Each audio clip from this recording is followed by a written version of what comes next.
teruntuk oknum penyidik yang beberapa waktu yang lalu menolak surat kuasa dari suatu lembaga bantuan dan konsultasi hukum yang melakukan pendampingan terhadap seseorang yang pada saat itu statusnya sebagai terlapor dan dipanggil oleh penyidik untuk dimintai keterangannya oleh penyidik.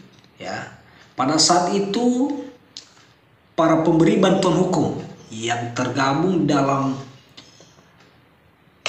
suatu wadah lembaga konsultasi dan bantuan hukum atau yang dikenal dengan istilah lembaga bantuan hukum LBH yang melakukan pendampingan pada saat itu berdasarkan surat kuasa dari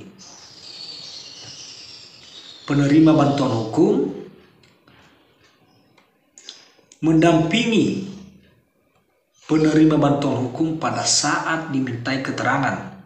Lalu kemudian kedatangan pemberi bantuan hukum tersebut ditolak oleh oknum penyidik dikarenakan dengan alasan yang disampaikan oleh oknum tersebut bahwa hanya organisasi pradi yang dapat melakukan pendampingan, yang bisa melakukan pendampingan di kantor kepolisian tersebut, karena itu sudah instruksi dari atasan. Sehingga pada saat orang penerima bantuan hukum tersebut di BAP dan dimintai keterangan oleh penyidik, pemberi bantuan hukum tidak diperbolehkan untuk masuk mendampingi kliennya. Nah, di sini saya ingin beritahu kepada oknum, ya, teruntuk oknum ini untuk memahami video ini ya. Nanti kita juga bisa baca secara bersama-sama di dalam Undang-Undang Nomor 16 Tahun 2011 tentang bantuan hukum. Nah, yang perlu saya tekankan, kita harus mengetahui, saya ingin mengajak saudara untuk mengetahui apa itu bantuan hukum. Nah, dalam pasal 1 ayat 1 Undang-Undang Nomor 16 Tahun 2011, di sana sudah dijelaskan bahwa yang dimaksud dengan bantuan hukum itu adalah jasa hukum yang diberikan oleh pemberi bantuan hukum secara cuma-cuma kepada penerima bantuan hukum. Nah, dalam bantuan hukum ini ada dua pihak yang tidak bisa dipisahkan, yaitu ada penerima bantuan hukum dan ada pemberi bantuan hukum. Nah, dalam pasal 1 ayat 2 sudah dijelaskan bahwa penerima bantuan hukum adalah orang atau kelompok orang miskin. Itulah penerima bantuan hukum yang telah diakui di dalam Undang-Undang Bantuan Hukum. Kemudian dalam pasal 1 ayat 3, pemberi bantuan hukum adalah lembaga bantuan hukum atau organisasi kemasyarakatan yang memberi layanan bantuan hukum berdasarkan undang-undang ini. Itulah pemberi bantuan hukum yang telah diakui di dalam Undang-Undang Nomor 16 Tahun 2011 tentang bantuan hukum.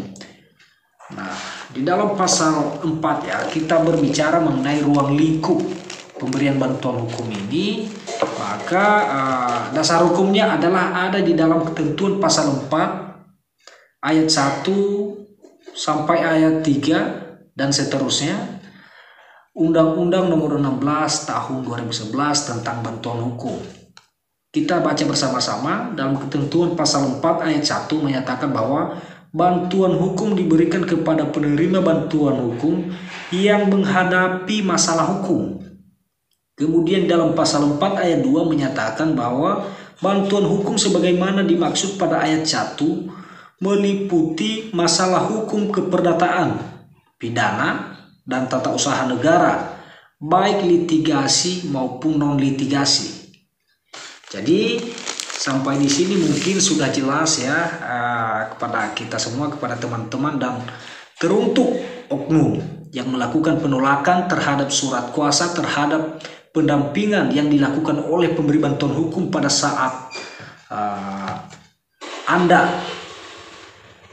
meminta keterangan dari klien kami ya. Jadi tindakan oknum yang menolak surat kuasa dari lembaga bantuan hukum ini, kami kira ini sudah mencederai keadilan dan Anda sudah tidak menghargai apa yang diamanatkan di dalam Undang-Undang Nomor 16 Tahun 2011 tentang bantuan hukum. Jadi yang bisa melakukan pendampingan, yang bisa melakukan pemberian bantuan hukum ini di kantor kepolisian bukan cuma hanya organisasi advokat tertentu saja, tetapi lembaga bantuan hukum, orang yang tergabung dalam lembaga bantuan hukum sebagaimana diakui dalam undang-undang ini, itu bisa melakukan pendampingan. Semoga bisa dipahami oleh saudara. Terima kasih, salam keadilan.